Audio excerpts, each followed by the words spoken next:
Good morning, SPED 2010 students. I hope that you guys had a great Easter. We're on the home stretch. We are almost through. I can't believe it. I've been looking at my calendar and literally we just have a few weeks of school left. So hang in there, stay strong, you're almost finished. I just wanted to point out and remind you that last week was week 11 and I gave you an extension on completing your co-teaching presentation discussion boards. Because I wanted us to have sufficient amount of time to go through, and then I wanted you to post your initial post after you go through them, and then pick two presentations that you'd want to respond, or two discussion boards you wanted to respond to. So just make sure that you realize that that is going to be due this Sunday if you haven't already completed it. So we're going to go ahead and jump on in. We are looking at week 12. I cannot believe it. So I last week had to complete the progress reporting for all students in all of my courses, so for this course and then your other instructors as well. So if there was a concern, you may get an email or receive a call from the senator's mail or the student service center, so make sure you check your senator's mail. If there's anything that they say you need to contact your instructor about, please be sure to do that. So let's go ahead and jump into week 12 on what we're going to be talking about. So this week, our objective is really to look at the cultural differences on learning. So we're talking essentially about culture this week, right? So we're talking about justice, equity, diversity, and inclusion in special education.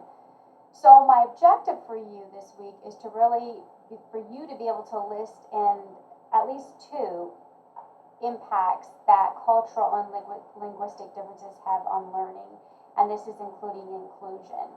Okay, so when we're able to meet this objective, it's really going to help satisfy our course outcomes, right? So we have 6 course outcomes this term, and the two that we're going to be looking at specifically in meeting once we're done with this week is going to be identify recommended educational strategies appropriate to children with exceptionalities in an inclusive classroom, and then also looking at the different categories of disabilities from an ethnic and culture standpoint of those students in your classroom. Okay, because remember, we're looking at all students, all disabilities, regardless of culture, ethnicity, background. So to give you an overview, as always, you have learning and reading tasks, you have assignments, and within those assignments, I tell you how you're going to be assessed, and then you have your keywords and concepts. So you're going to be reading an article for part of your reading, as well as this week you have an optional RAD. So if you remember, week 11 last week, I told you, I emailed everyone and let them know how many RADs they had left to complete. So just make sure, a lot of us had already satisfied the 4 required RADs that you had to complete. Some of us lacked 1 or 2. So if you're one that lacks another one, this week will be your last opportunity to do a RAD, okay?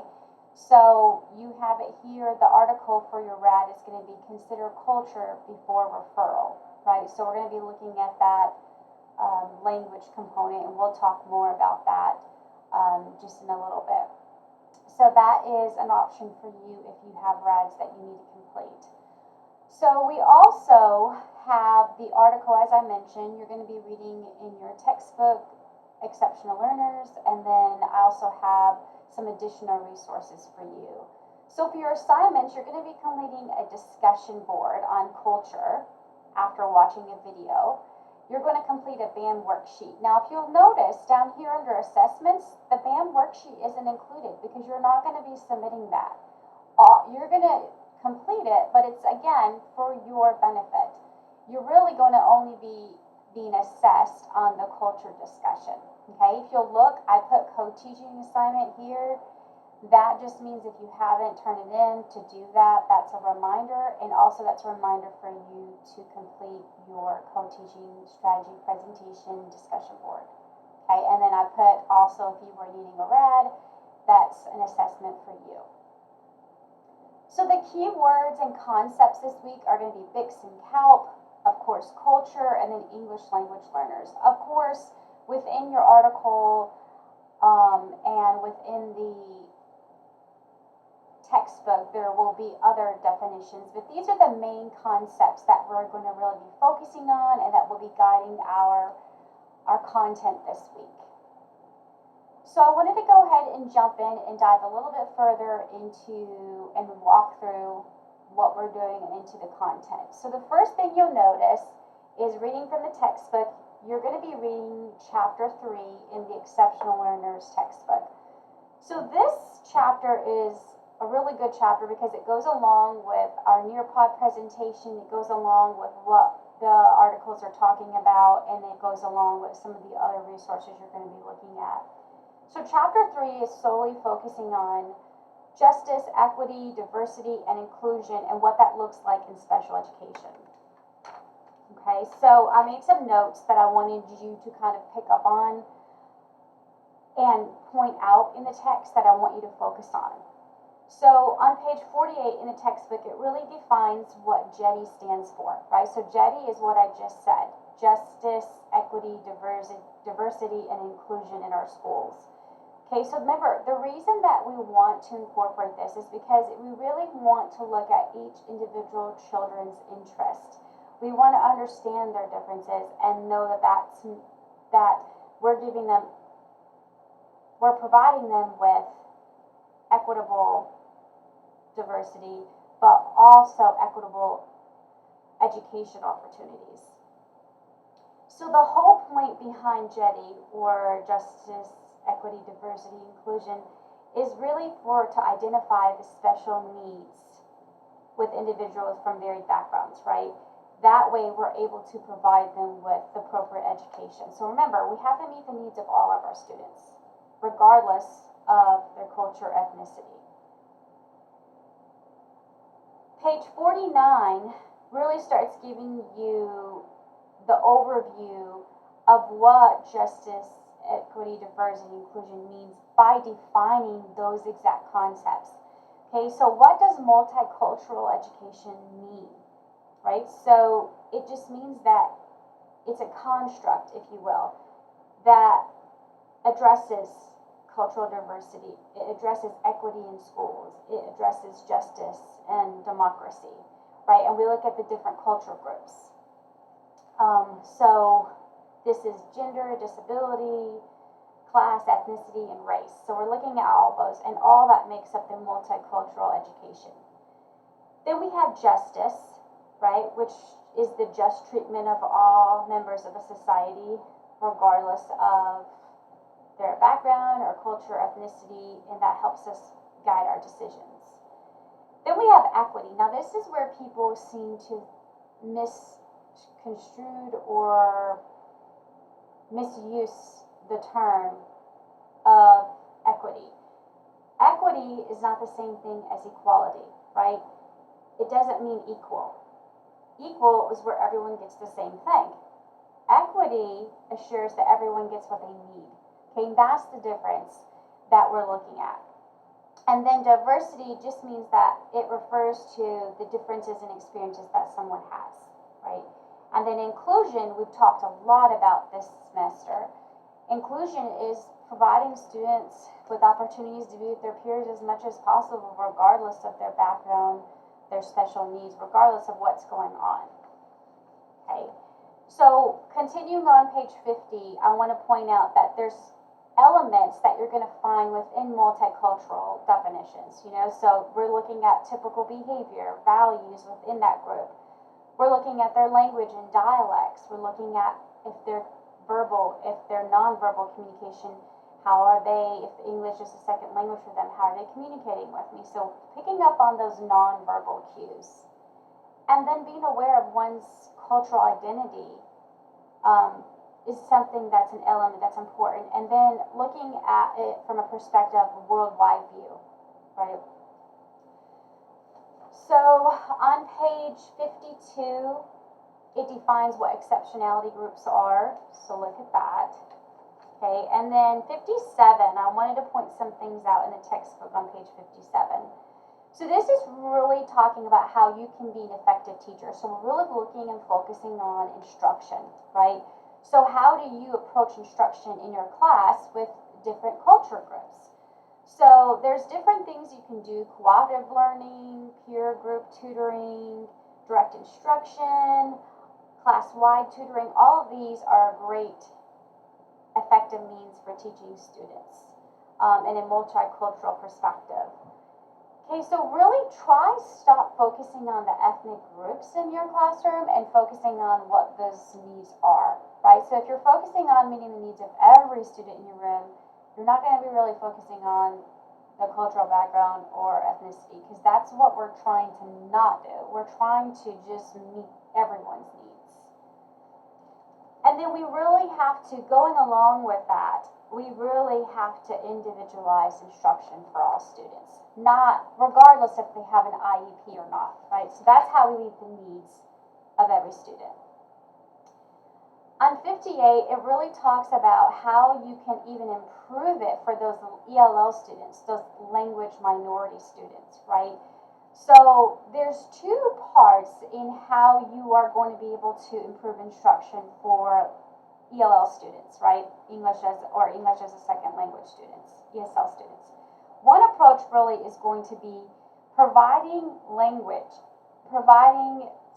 instruction in that child's native language, so what they normally speak, and then go over and teach English in a separate subject time, a separate area, right? In what you're going to do. So what that means is that you initially are going to provide all instruction, subject matters, in their native language. Then, when they start demonstrating that they're becoming more fluent in English, then you will make a transition to teaching them all subjects in English, right? The second approach you could do, which is what we're going to be talking about, is sheltered English. Now, sheltered English is where that you are going to provide instruction in English from the very beginning all the way through. So with sheltered instruction, you're going to support them, right? So you're going to still support them, but it's going to allow them to receive it, and kind of you're immersing them in the language, which is one approach you could use. Okay, another thing that helps students who English is their second language is to really use students in your classroom or use class-wide tutoring. That seems to be an effective research method that students are really gaining more fluency in English that way. And it helps with their reading as well. So those are the most important things I wanted to point out in the textbook. So like I said, aside from reading chapter 3, you're going to read an article. So this is the article. It's called BICS and CALP. Now you remember that's one of our key concepts this week. So BICS stands for Basic Interpersonal Communicative Skills. CALP stands for Cognitive Academic Language Proficiency.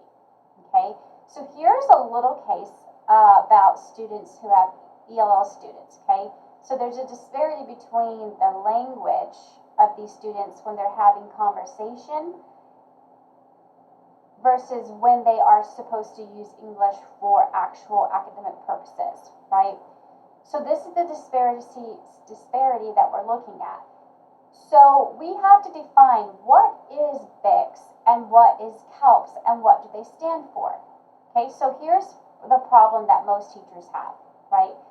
Most teachers misjudge the language level of English language learners, right? Before they even look at their academic work.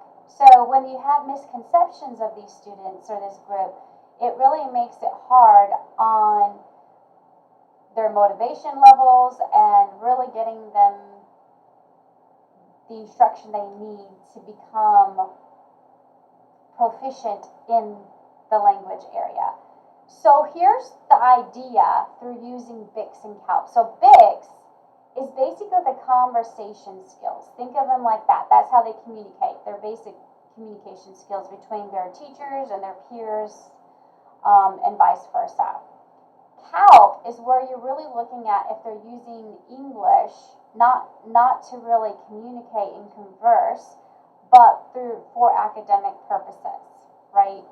So what we need to do, we need to ask ourselves, what is VIX and CALP, which I just told us, but what are some examples of what that would look like? And how do you determine which one should fall where? And then how do you support the students using these two in your classroom?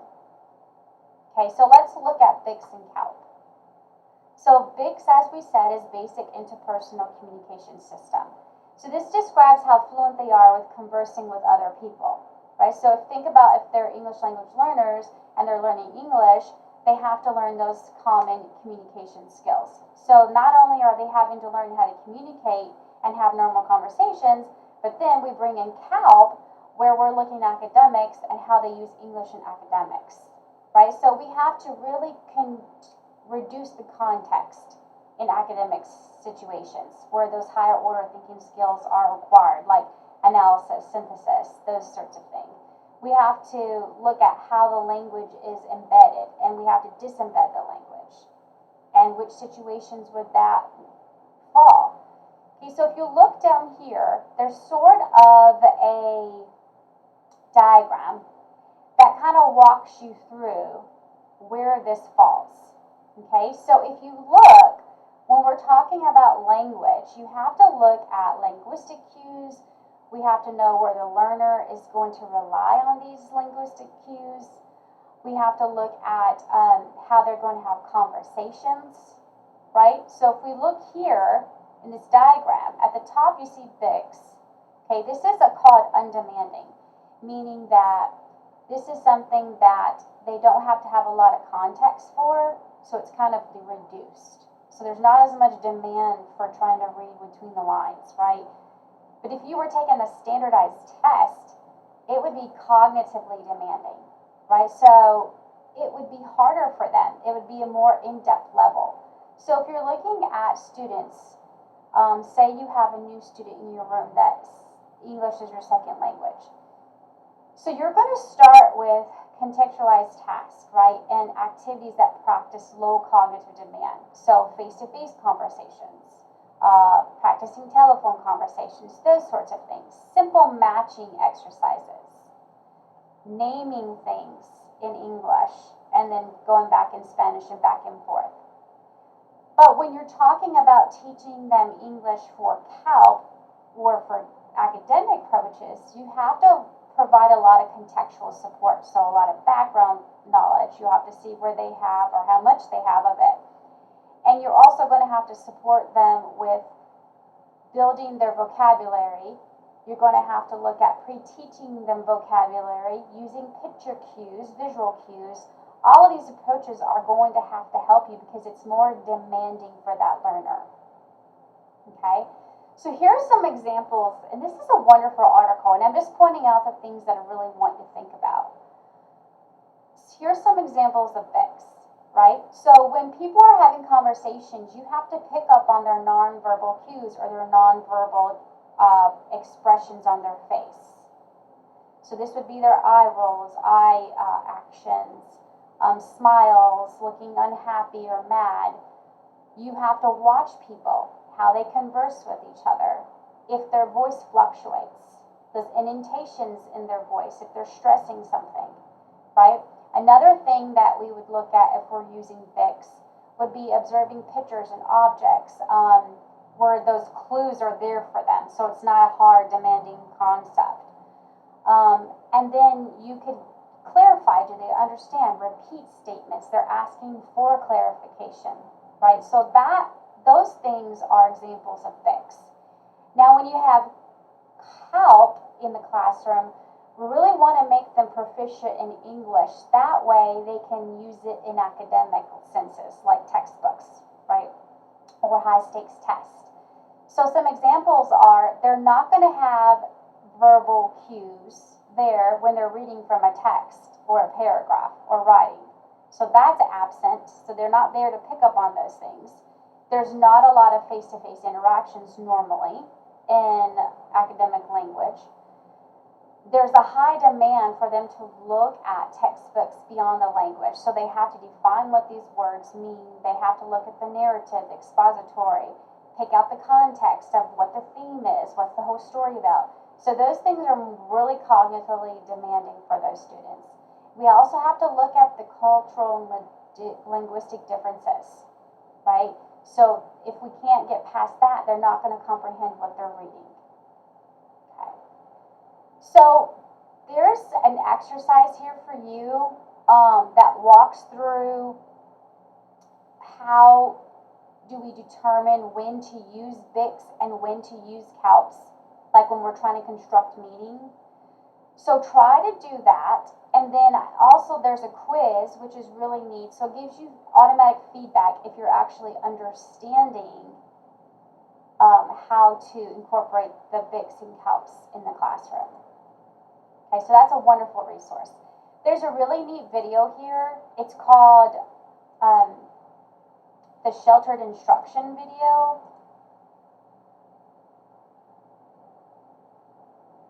Okay, so this is what we were talking about and mentioned within our textbook in chapter 3. So sheltered instruction is for English language learners. How are you supporting them? So we talked about how when we're doing sheltered instruction, we really want to make sure that students understand vocabulary and words in English. One way to do that and support them with schema is to make sure that you're saying the English word, the Spanish word, right? So in Spanish, what is peas? In English, what is peas? And then you're teaching them, and that's called sheltered instruction, right? Because they're still getting it inside of their native language, but they're learning what it means in English. So they're having that cross-reference and that integration that they need. Okay, so this video is really neat. It's not too long, so watch it. There are some resources here for you, so make sure you look at that. One thing I wanted to point out is one of the resources I gave you is really neat that I also would like you to watch. It's a little audio clip that I want you to listen to from BAM. And what it's going over is it's helping teachers to identify students with special needs. This is different anyways, but sometimes ELL students get referred to special ed when it's really just a language barrier. Sometimes there are students who are ELL that also have special needs and need to be tested for special education. You need to know what the signs are, right? If this is just a language or is this something more? So this audio clip is really going to talk about how do you look for those signs. So please listen to that.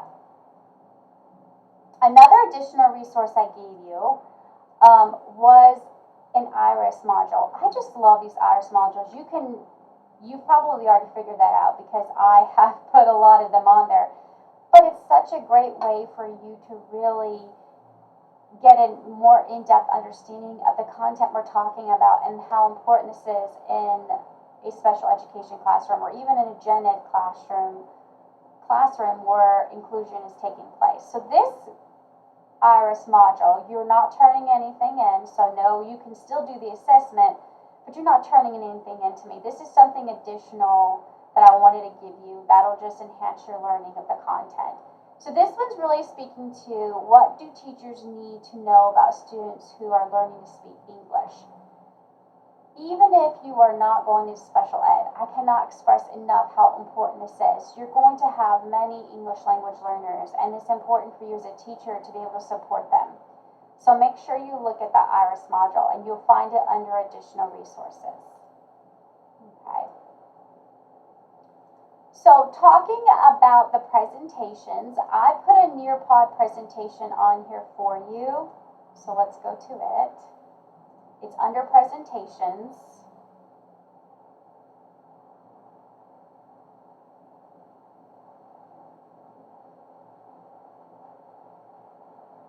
Okay, so I embedded it. You can either click on here and type your name in, or you can join by going to join.nearpod.com and entering the code. This is going to allow you to walk through the presentation, so it's a little bit more interactive than just a PowerPoint, and there's questions built in to give you that feedback that you need to make sure you're understanding the content. Okay, so that's under presentations. For your assignment, I wanted to just you to look here. I know it seems like a lot, but I wanted to walk you through it. First of all, I just wanted to draw your attention to two things here at the bottom. The first thing is what I talked about at the beginning of the video.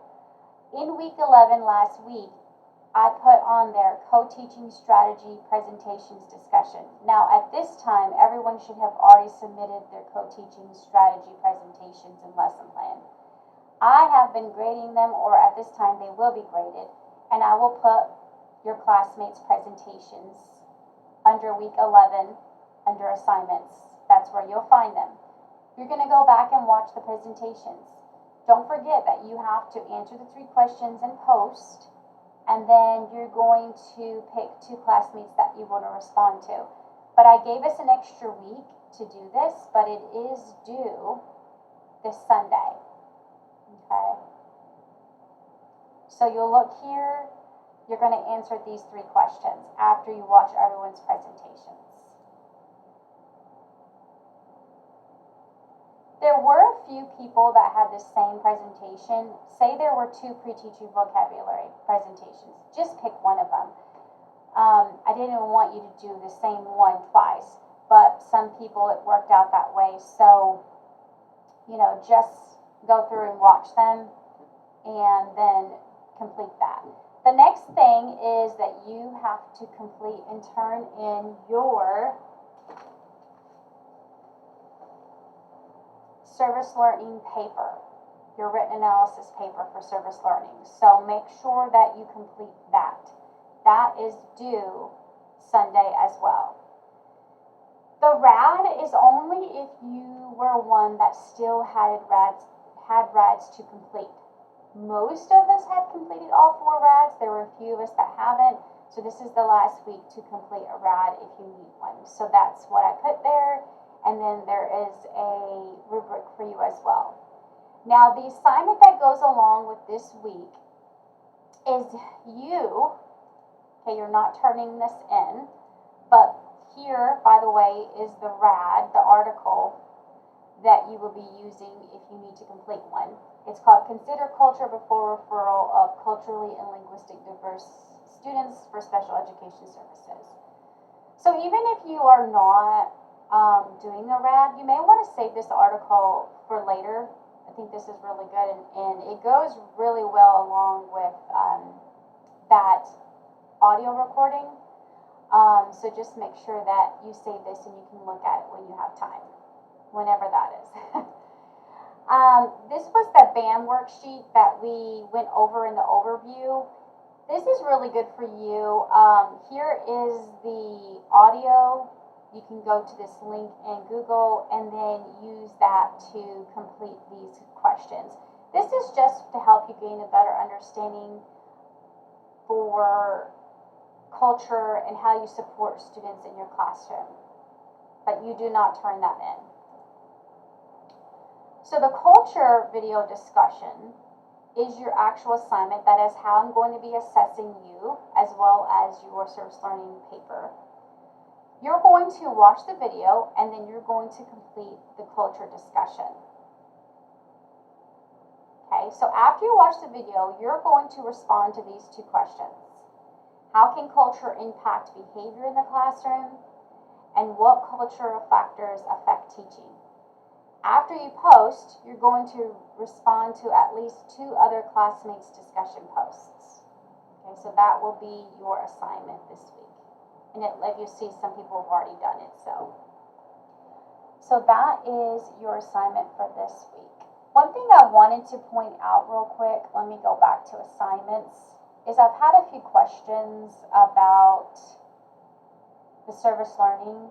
Remember, in order to receive a grade for this class, you have to complete service learning, which most of us have already done that. I'm still in the process of grading everything. If you haven't gotten a grade yet, and say 3 weeks ago you turned in your service learning, I have to look and grade all the components. So I'm looking at your log hours. I'm looking at the rubric. So go back and look at the service learning rubric. It'll show you everything I'm grading you on. I'm grading you on your reflection journal, right? I have to grade you on your paper. So all these pieces I grade, but then I put them together. So you don't have your grade right now because I haven't got that last piece, which is the written analysis. So once I have all that, then you'll start to see me email you and say, okay, I've graded your project. Here's what you got. As always, I know this was a long video, but as always, if you have any questions, go back and watch this video over, but please feel free to reach out, and I'm more than happy to help you. You can call my office, you can send me an email, we can meet via Teams. I just want to support you in whatever you need help with for this course. Okay guys, sorry for the long video, but it was necessary. There's a lot of content this week, a lot of great content that I think is going to be very beneficial to you in your own classrooms and future practicum hours. All right guys, have a great week and take care. Until next time.